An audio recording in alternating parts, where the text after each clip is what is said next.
So, excuse me. So, we we have, excuse me, the Negro is now remembering who they are. We are not here to be mad at anybody. We're not trying to give people heartache. We're not trying to worry about other people. That's between them and the Father. What we're here to do is to get ourselves straight. We're not worrying about the Jewish people's psychosis. We're worrying about ours. So, at the end of the day, this new world, this new awakening, this new knowledge, wisdom is coming on us. We're not saying that people can't be part of this.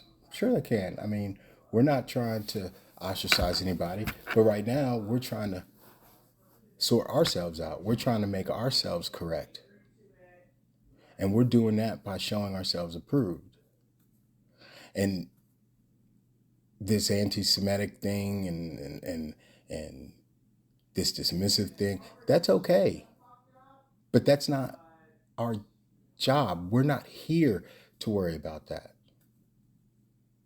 We can't worry about what the other nations and other people have done, or the way they think, or their psychosis, their problems, their mindsets, their anger, their fear. That's not what we're here to do. We're here to worry about ours and to clean ourselves up and to get ourselves straight.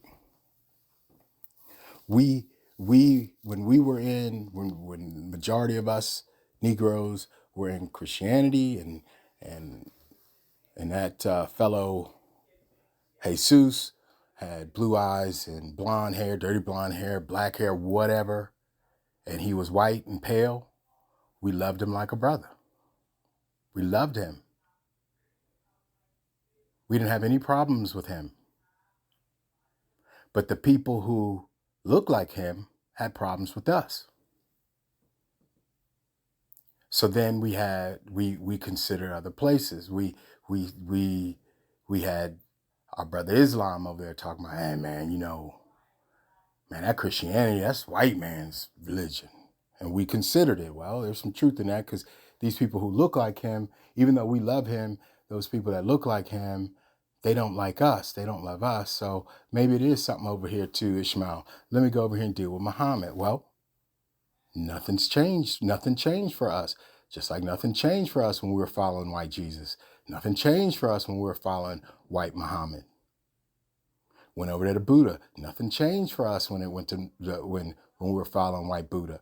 We went over there to Hindu. Nothing changed for us when we were following white blue Shiva. Okay, nothing. But then all of a sudden, lo and behold, when we said, "Yo, we are the Israelites," all things changed, and it changed in us. Which then we look around and it changed in them. The Christian, the Hindu, the Buddhist, the Muslim, it changed in them. So their discontent became evident against us because we said that we were of Israel. Now look, that in and of itself is perplexing because the transgender people can be whoever they want to be, gender-wise. But yet when we say we're Israel, it becomes a major discomfort. And we ain't worried about that.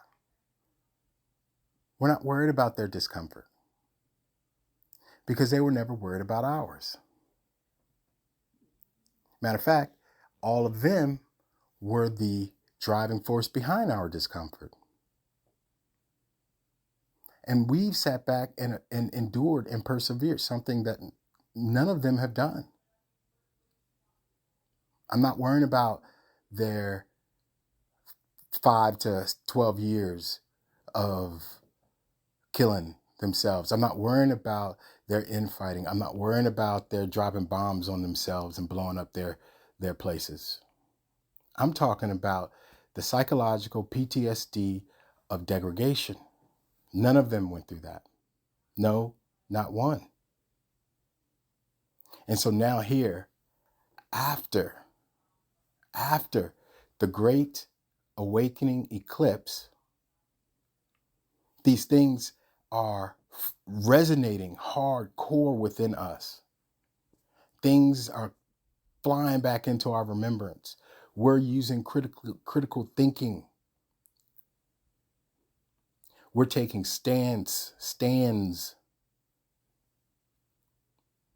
We're saying who we are. And the vibration is now different.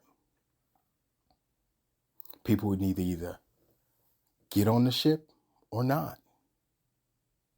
Because we're not going back to their ships. We're not going back to their boats. We can't. There's nothing else to consider. We've considered it all. We've come full circle. Who else can consider? Who else can we consider us to be? So this is where we stand, and this is where they fall. And in the end, we stand a mighty and exceeding army. And the funny thing is that, the issues want to act like they got their lineage all the way back, and but genetics. See, and this is what the Hebrews Negroes is all about. Okay, maybe the history isn't concise 100%. Well, shoot, we don't have it because they hid it, right? But what is the science. And this science is telling a totally different tale. And they don't want to touch that, because in order to touch that would mean to expose who they are. And we already know that they're going to be exposed. I've said this before. If they, the Christians, the Hindus, the Buddhists, the atheists, the Satanists, the Jewishesses, if they were all of the people of God, if they were the chosen, if they were given the candlesticks, if they were given the oil by the Creator, and they have been running the world, they have been ruling the world as we speak on top, and the world is in disarray right this moment, 11/8/22, then why don't they go on behalf of their world and speak to the Creator, the God of Abraham, Isaac, and Jacob, and intercede of this judgment, this pain, this sorrow that the world is under today? See, this is the characteristic that no one wants to talk about. They won't talk about the glory. They won't talk about the mercy. They won't talk about the faith. They won't talk about the love. But when it comes right down to it, can they go and intercede on behalf of the people? Or let's put it another way. Can their prayers be answered? And from where we sit, where I stand, I don't see that occurring.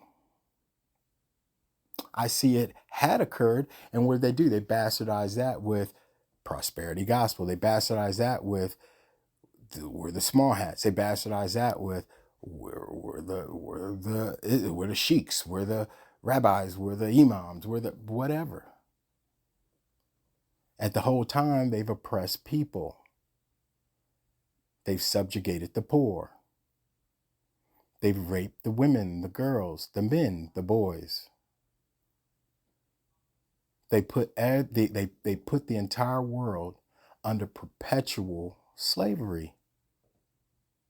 And somehow, some way, they believe that is their righteousness to do. But yet here we are. Here we go. Here we come. And we're saying, nah, wait, hold on a second. If we put aside history and put aside um, science and spirituality, there's really nothing left. So if we take those things back and we say, well, what is your spirituality? What is your history? And what is your science? Well, then we're not in that. But when we take it back and we put it towards ourselves and ask that same question, they're in it. They're in our history. They're in our science. They're in our math. They're in our spirituality. But they don't want to acknowledge that because that shows that shows who they are in our history, in our math, in our science, in our spirit.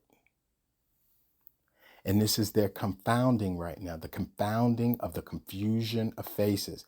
And the confusion of faces is them. We're no longer confused. This is what they want. They want us to come back to this confusion. But how can I? It doesn't make sense to go back to that. None of that makes sense. The only heritage that I see, the only heritage that I have is the heritage to the God of Abraham, Isaac, and Jacob.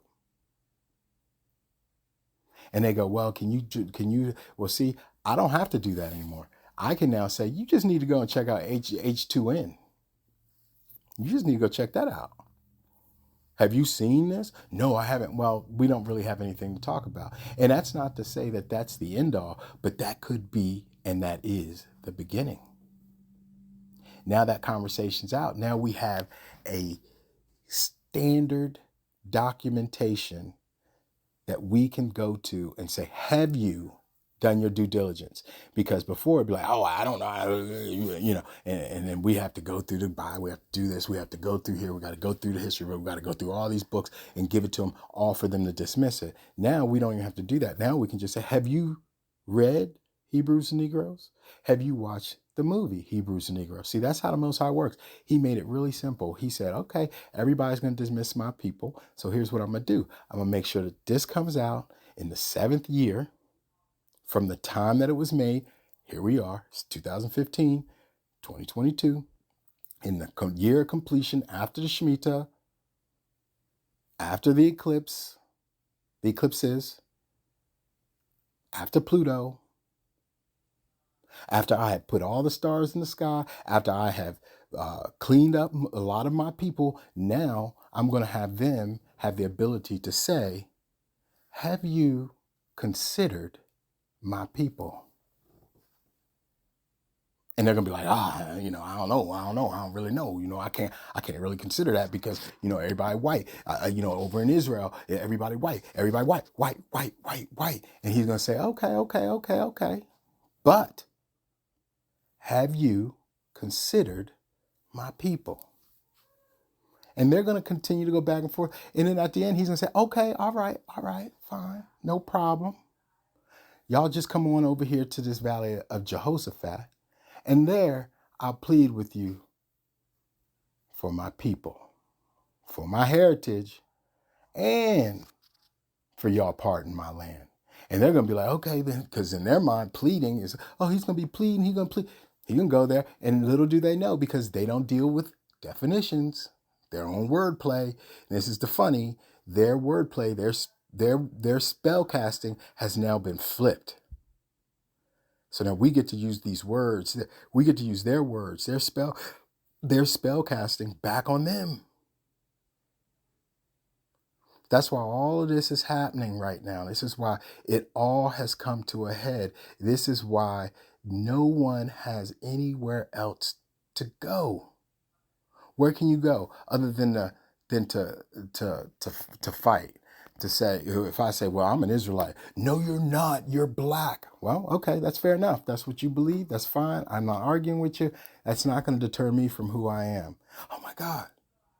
We can't break them. There's no more buck breaking. But can they buck break those brothers and sisters who take the bag? Sure they can. But the Most High working on them too.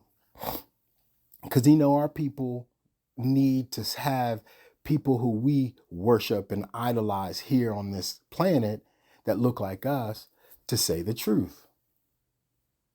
And so he's sorting it out. This is the great purge that we're under. This is the great awakening that we're under. All the history, all the knowledge, all the wisdom, all the science, all of it has to be considered now.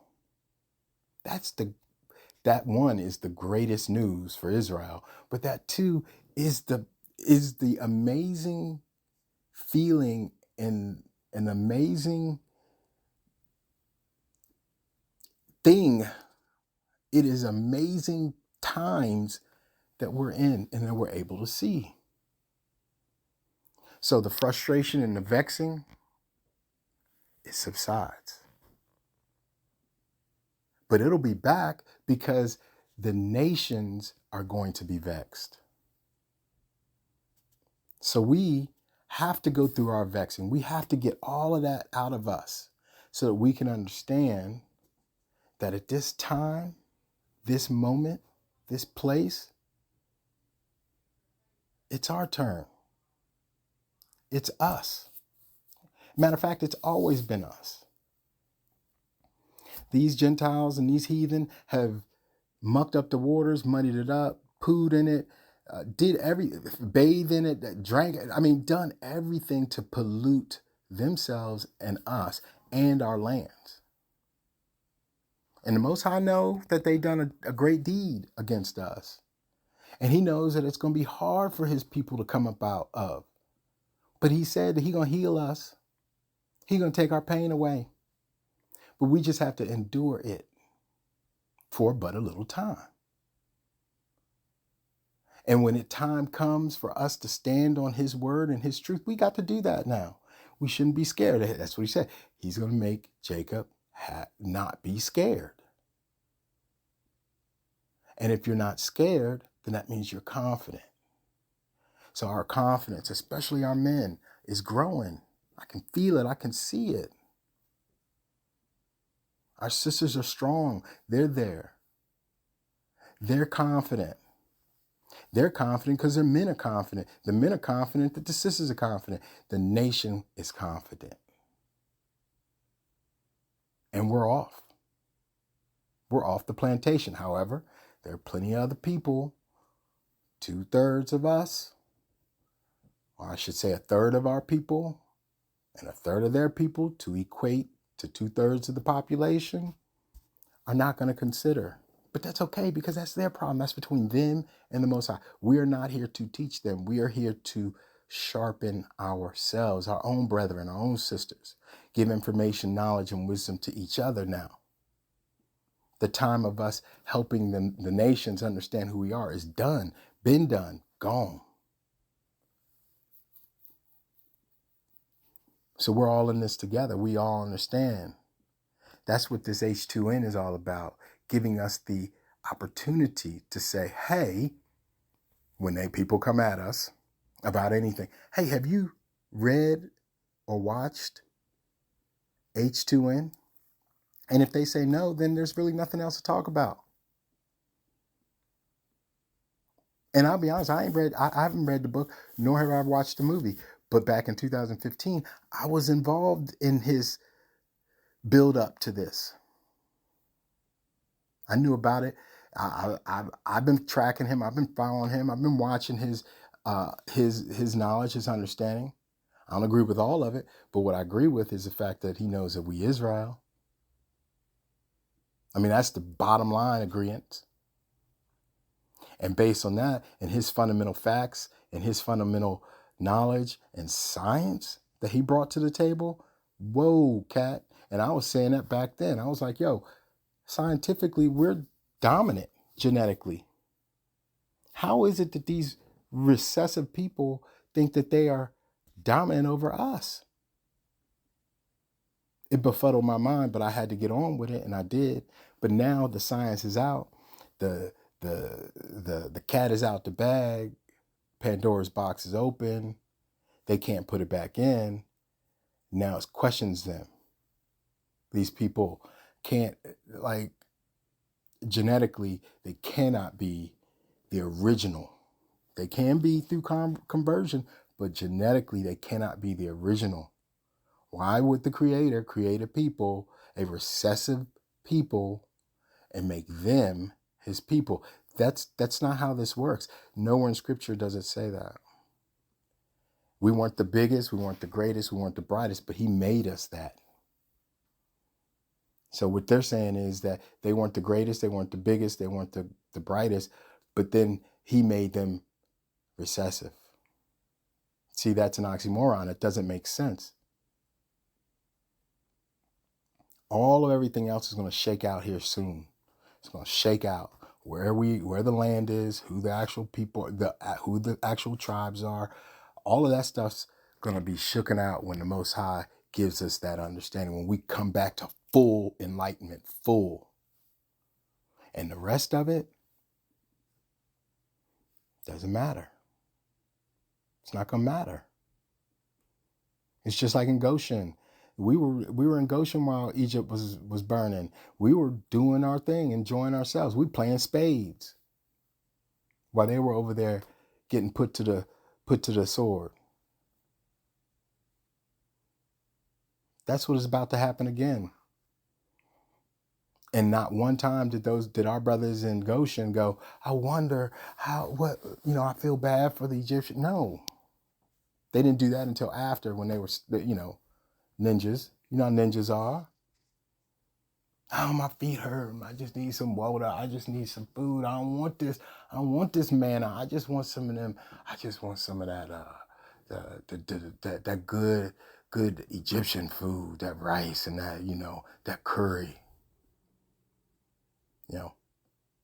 Most High said, okay, all of y'all that's over here wanting and wishing of the bygone days, you're out. And he took their life. It's the same thing that's going to happen now. It's a purge. It's a constant purge.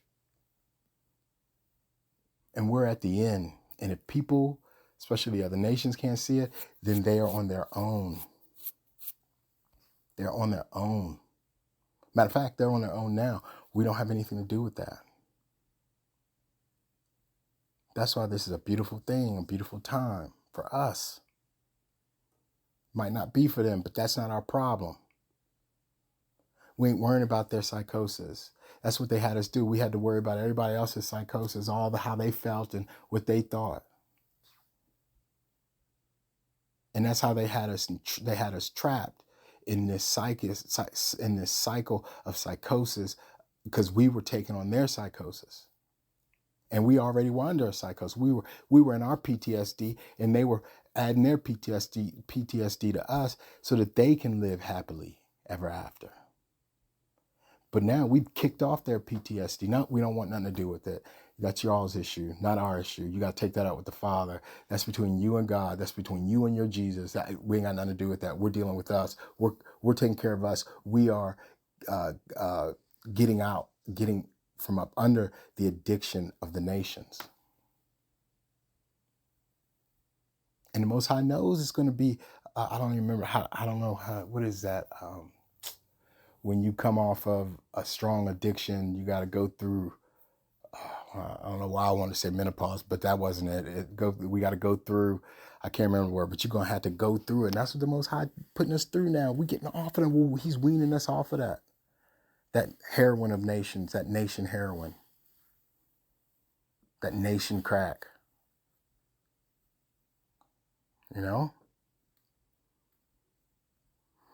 So I just wanted to touch base and say that, because that was on my heart, and I've been speaking it all day, and then I just said, let me just put this out. So I just wanted to say that. Be at ease, Israel. Our day is here. Be at ease, Israel. There will be no Jacob's trouble. Be at ease, Israel. Stay the course. Be at ease, Israel. The good news is all for you. Shalom.